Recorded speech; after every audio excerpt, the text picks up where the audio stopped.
अमृता, बाळा तू कशाला सॉरी म्हणतेस? तुझे काका इथे येऊन बोलून गेले, यात तुझा काय दोष आहे?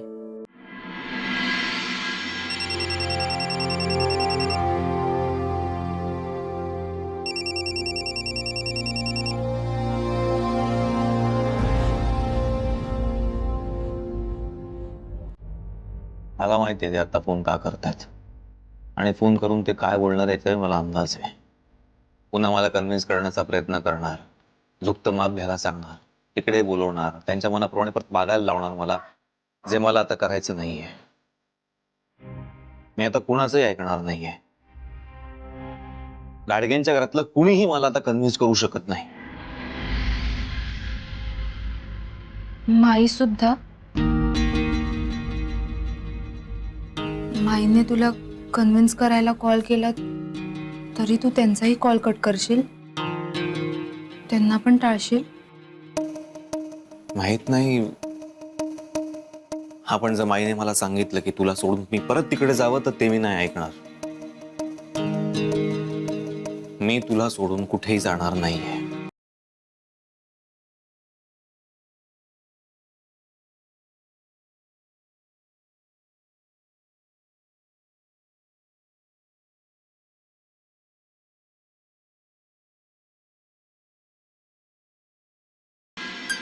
आण ग पाणी. बापरे.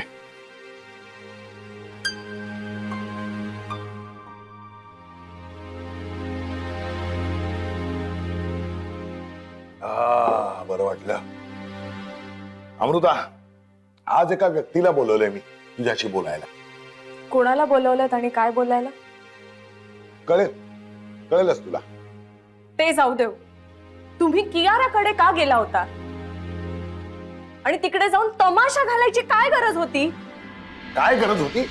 हा, अगं तुझं काय डोकं बिकं फिरलंय की काय? तुझा नवरा तुला फसवून एका दुसऱ्याच मुलीबरोबर राहतोय आणि मी साधा जाब पण विचारायचा नाही? अरे वा रे वा. काका प्लीज, अक्षयने मला फसवलेलं नाहीये. आम्ही दोघांनी ते तू मला काही सांगू नकोस ग. मी दोघांनी मिळून हे बघ, मी माझं कर्तव्य करतोय आणि करणार. आणि मी फक्त अक्षयला नाही जाब विचारलेला, गाडग्यांच्या घरी जाऊन त्यांना सुद्धा जाब विचारलाय. हा. काय काका, काय चाललंय काय तुमचं? माईने त्या दिवशी जे सांगितलं ते स्वतः ऐकलत ना तुम्ही? पण त्या दिवशी अक्षय घरात होता.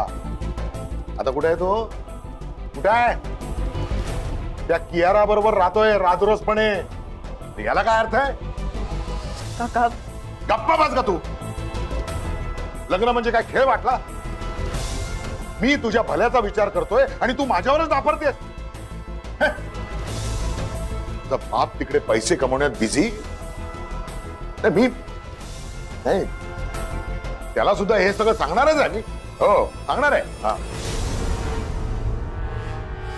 काका प्लीज, तुम्हाला माझी शपथ, बाबांना यातलं काहीही कळता कामा नये. मी आईला सुद्धा हेच बजावलं. बाबांना 2 वेळा माइल्ड अटॅक येऊन गेला. विसरलात का हो तुम्ही? अगं तुझ्या लक्षात आहे का? हा, आहे लक्षात? तेव्हा आता मीच तुझा बाप. त्यामुळे तुझा काका आणि तुझा बाप या दोन्ही नात्यांनी मी तुला सांगतोय, मी हे जे काय सगळं करतोय ना ते योग्यच करतोय. अमृता, आम्ही सगळ्यांनी मिळून तुझ्या बाबतीत जी एक चूक केलेली आहे ना, ती सुधारण्याची संधी दे तू आम्हाला. कसली चूक आणि कसली संधी? कळेल तुला, कळेल.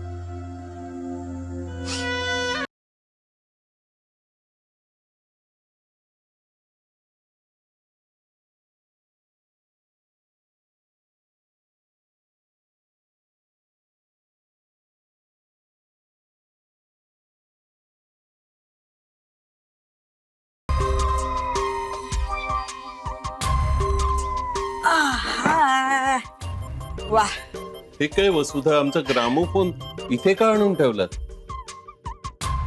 अहो अण्णा, रात्री गाणं ऐकल्याशिवाय तुम्हाला झोप येत नाही ठाऊक आहे हो मला. ओ आता कुठलं गाणं? सगळं आयुष्यच बेसूर झालंय आमचं.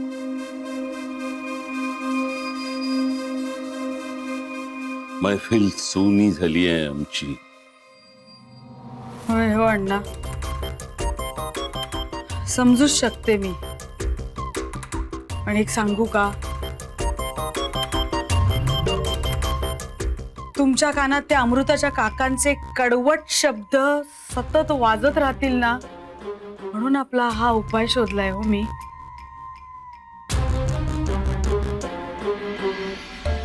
तुला सांगतो आई, हं. अमृताचे काका इथे येऊन जो काही तमाशा करून गेलेत ना, अजूनही ऐकू येतोय मला. किती खालच्या थराला जाऊन अण्णांशी बोलत होते ते. शी, मान नाही, मर्यादा नाही. आमच्या अण्णांच्या नखाची तरी सर आहे का त्यांना? अरे प्रभूणेंच्या घरात कोणालाच नाही येती. हो ना, तरीही किती तावातावाने बोलले. अण्णा, तुम्हाला सांगतो, खूप डॅम्बिस माणूस येतो. आपल्या पैशांवर डोळा आहे, दुसरं काय. माफ करा हा अण्णा, ती अमृता सुद्धा ना तशीच आहे. भोळेपणाचा आव आणून पाठीत खंजीर खुपसलाय तिने गाडग्यांच्या. वसुधा, तर नको तो विषय, पुरे झालं. बर बर, पाणी पाणी आणून ठेवलं इथे. साधना,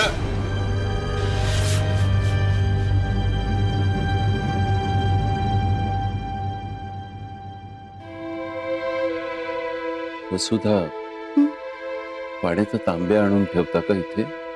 हो. मला रात्रीची तहान लागते फार, सारखी सारखी. हो हो, आणते ना. मी काय म्हणतो अण्णा, तुम्ही शांत झोपा. आता किती दमलाय तुम्ही. आपण हिशोब उद्या सकाळी करूया ना सगळा. बरोबर. हा, तुम्ही शांतपणे झोपा. आणि हो, अमृताचा, तिच्या काकांचा अजिबात विचार करू नका. हा? अण्णांचे पाय चेपून दे रे. हो हो. दे, नको नको नको अनंत, राहू दे. जा, तूही जाऊन झोप. हं? आणि जरा जाताना ते दार लावून घे. हं? आराम करा. हा? पाणी आणते हा अण्णा, खूप वाईट वाटतंय रे. हो ना.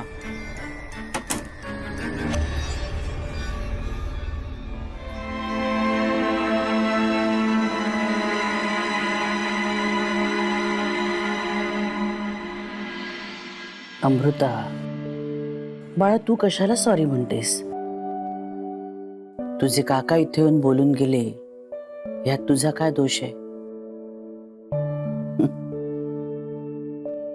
इथे आम्ही आमच्या नातवाच्या वागण्यावर नाही ताबा ठेवू शकलो, तर तू तुझ्या काकांच्या वागण्यावर कसा काय ताबा ठेवू शकशील ग? माई, हे फक्त तुम्ही आहात म्हणून. पण प्रत्येक जण असा विचार करत नाही हो. अक्षयच्या वागण्याने अण्णा ऑलरेडी त्रस्तच आहे. त्यात काकांनी तिथे येऊन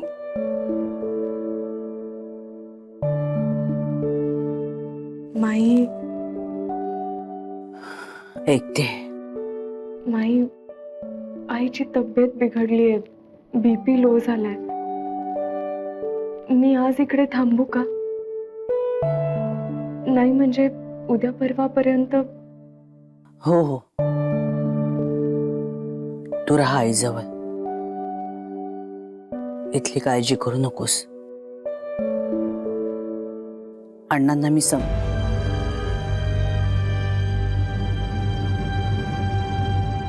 हे बघ, आईला बरं वाटेपर्यंत तिकडेच राहा.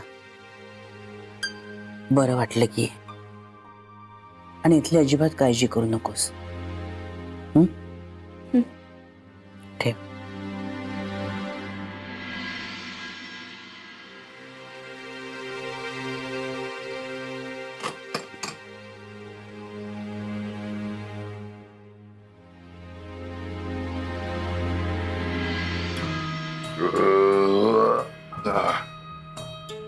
काका मी कुठेही जाणार नाही. कळलं? 4 वेळा सांगितलंयस तुम्हाला, म्हणूनच त्यांना बोलवलंय ना. कुणाला? हो, चौथ्यांदा विचारते मी. कळेलच आता तुला. या या या ना मॅडम, नमस्कार. नमस्कार. या या. अमृता, तुझी ओळख करून देतो. या ऍडव्होकेट ज्योती शिरसाट. हॅलो. आणि मॅडम, ही माझी पुतणी अमृता. हॅलो. बसा ना आपण, बसा. अमृता बसायला देता.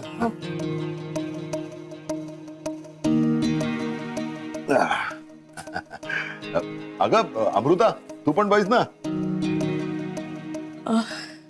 नाही, चालू दे तुमचं काम, मी आतच आहे. तुम्ही काही घेणार का? मला तुमच्यासोबतच बोलायचं होतं. बस ना. बस बस अगं. बस. माझ्याशी? मला कळलं, घाडग्यांकडून तुमच्यावर खूप मोठा अन्याय झाला. हे बघा, असं काहीही नाहीये. काका, काय प्रकार आहे हा? तुमच्यावर झालेल्या अन्यायाला वाचा फोडण्याचा प्रयत्न करतोय आम्ही. आणि एक गोष्ट लक्षात ठेवा, कायदा हा बाईच्या बाजूने आहे. हे बघा, कायदा बाई आणि पुरुष यात कधीच भेदभाव करत नाही. ज्याची चूक असेल त्याला शिक्षा देतो कायदा. आणि फक्त स्त्री आहे म्हणून कायद्यातून सूट मिळवणं हे कोणत्याही हुशार स्त्रीला आवडणार नाही. हे झालं कायद्याचं. आणि जर घाडग्यांचं म्हणत असाल तर त्यांनी माझ्यावर कोणताही अन्याय केलेला नाहीये. हे जे काही निर्णय ते मी स्वतः राजी खुशीने घेतलेले. अगं काय बोलतेस काय तू हे अमृता? हे बघा मिस्टर प्रभुणे, नेहमी हेच घडतं. घाडग्यांच्या प्रतिष्ठेच्या आणि पैशांच्या दबावाखाली आली आहे, म्हणूनच त्यांच्या विरोधात एकही अक्षर बोलण्याची हिंमत नाहीये तिच्यामध्ये. हे पहा, मी तुमचं खूप ऐकून घेतलं आणि त्यांच्या विरोधात नाही, पण मी तुमच्या विरोधात बोलायची नक्कीच हिंमत दाखवू शकते. मला या विषयावर काहीही बोलायचं नाही. हे बघा, काळजी करू नका, आम्ही पूर्णपणे प्रोटेक्शन देऊ तुम्हाला. तुमच्यावर ज्यांनी अन्याय केलाय त्यांना सोडणार नाही आम्ही. आपण केस करू ना त्यांच्यावर. हे पहा मॅडम, तुमचा काहीतरी गैरसमज झालाय की मग करून दिला गेलाय. खरंच या विषयावर बोलण्यात मला काहीही इंटरेस्ट नाहीये आणि ही माझी पर्सनल गोष्ट आहे. त्यामुळे ही कशी हँडल करायची हे मी डिसाइड करेन. तुम्ही प्लीज या.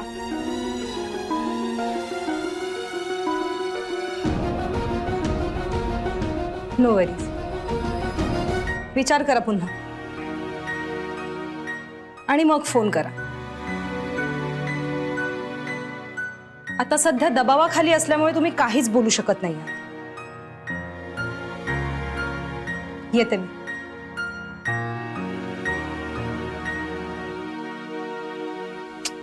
अमृता, काय डोकं फिरलंय काय तुझं? त्या बाई तुला मदत करायला आल्या होत्या आणि तू. मला नाहीये तिच्या मदतीची गरज. असं आत्ता वाटतंय तुला, पण 4 दिवसांनी त्यांची मदत लागेल तुला. लिहून ठेव. नाही, कारण मला माहितीये मी काय करतेय काका. जे आहे ते आहे, जे नाहीये ते नाहीये. अक्षयचे आणि माझे संबंध कसेही असले तरी माझे हात स्वच्छ आहेत. आणि हे दाखवण्यासाठी मला घाडग्यांवर चिखलफेक करायची गरज नाहीये.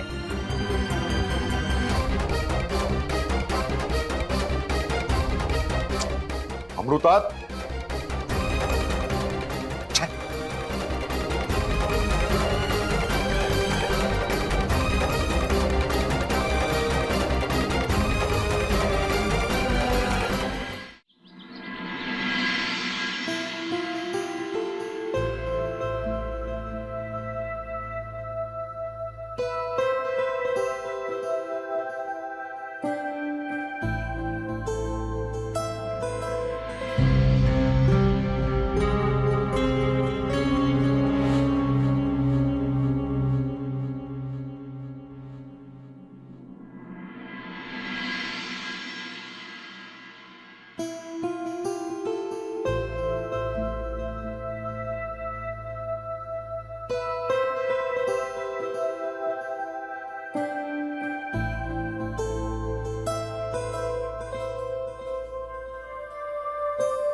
अमू चहा.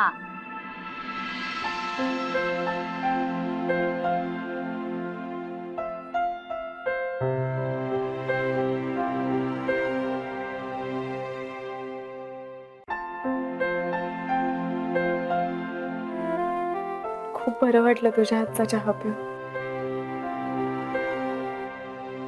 अगदी पूर्वीसारखं.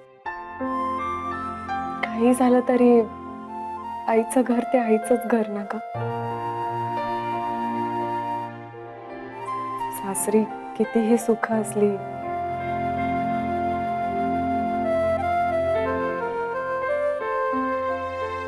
तरी आईच्या हातचा आयता चहा तिथे नाही मिळत.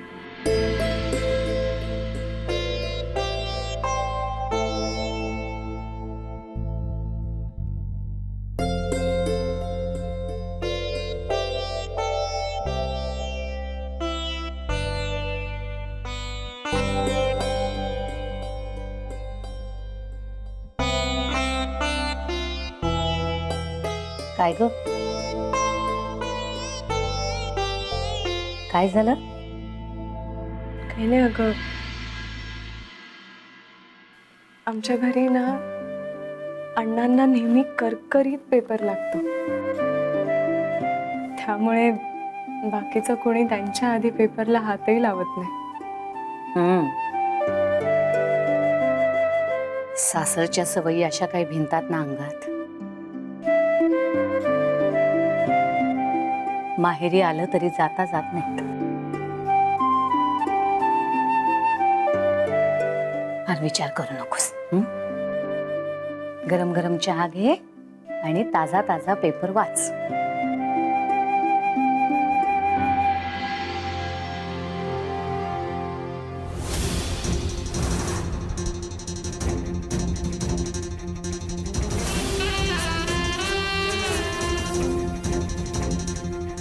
काय ग, काय झालंय? काही बातमी आहे का? वाच तरी.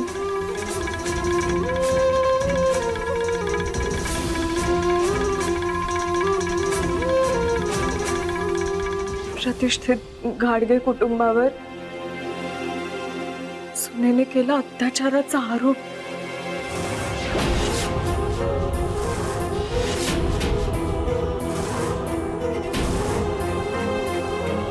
काय? अण्णासाहेब खाडगे आणि माईसाहेब खाडगे यांनी मुलीवर दबाव आणून हे लग्न करण्यास तिला भाग पाडलं, ते केवळ आपल्या नातवाचं प्रेम प्रकरण झाकण्यासाठी.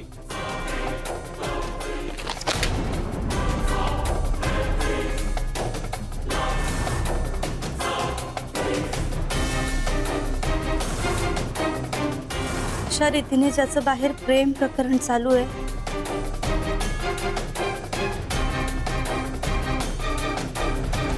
अशा आपल्या नातवाशी लग्न लावून घाडग्यांनी अमृताची मोठीच फसवणूक केली आहे.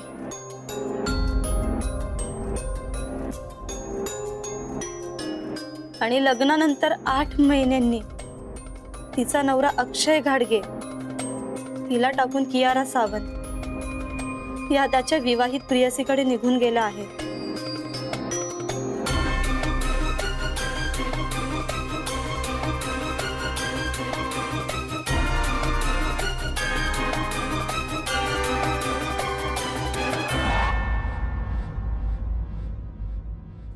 आणि या सगळ्यात कमाल केली ती अक्षय घाडगे यांनी. आपली पत्नी अमृता हिच्याबरोबर 8 महिने संसार करून कियारा सावंत या विवाहितेसाठी त्यांनी पहिलं लग्न कायदेशीररित्या न मोडता घर सोडून कियारा यांच्या बरोबर अवैध संसार थाटला आहे.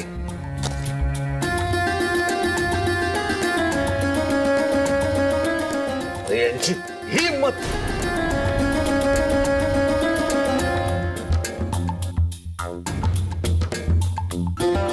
विश्वासाचं दुसरं नाव खाडके अँड सन्स असं आजपर्यंत म्हटलं जात होतं, परंतु या घटनेनंतर विश्वासघाताचं दुसरं नाव खाडके अँड सन्स असं म्हणण्याची वेळ आलीये.